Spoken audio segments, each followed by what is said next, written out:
of the Republic of the Philippines.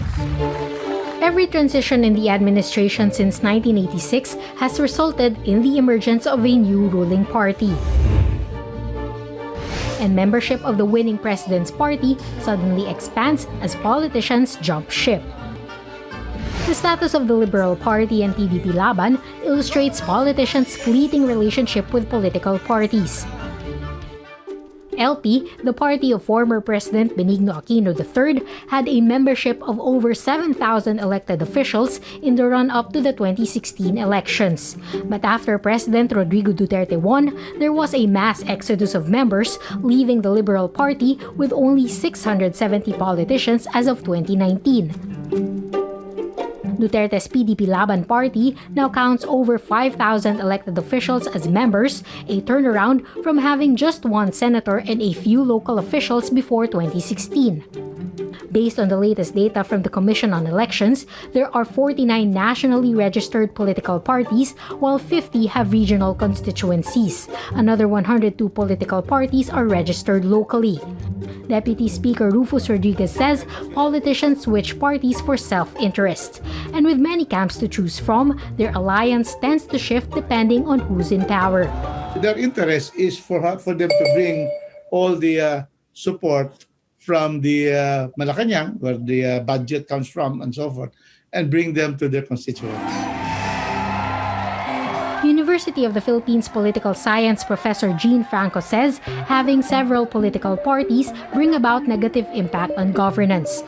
She notes presidential race winners have often been called the minority president because they won by having the most number of votes among several candidates but not the majority vote. Because the platform is not very clear, you do not have an inkling as to how this will impact the agenda of the incoming administration. COMELEC spokesman James Jimenez says having several political parties also pose a challenge since the 2022 elections will take place amid the COVID-19 pandemic.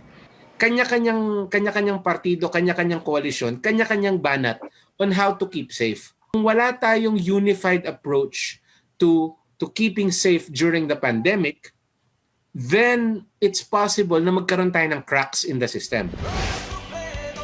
Several measures have been filed over the years proposing to reform the political party system.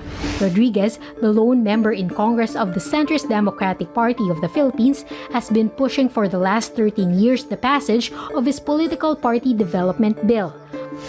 Under Rodriguez's proposal, filed as House Bill 2783 in the 18th Congress, politicians who switch parties a year before or after the elections will be disqualified from running in the next polls or holding public office for 3 years. Rodriguez says the closest his bill got to becoming a law was in 2012 when it was passed by the House on third and final reading. The bill was transmitted to the Senate, but Rodriguez says senators were not keen on passing it because of his proposal for the state to subsidize political parties. So the Liberal Party did not, they were the ones pushing for this when Lakas was there. Lakas was there. Pag ano nila, when they became already the party power, hindi na, kasi kami na nandito eh. So hindi na tayo mag-share sa subsidy sa mga iba-ibang partido dyan.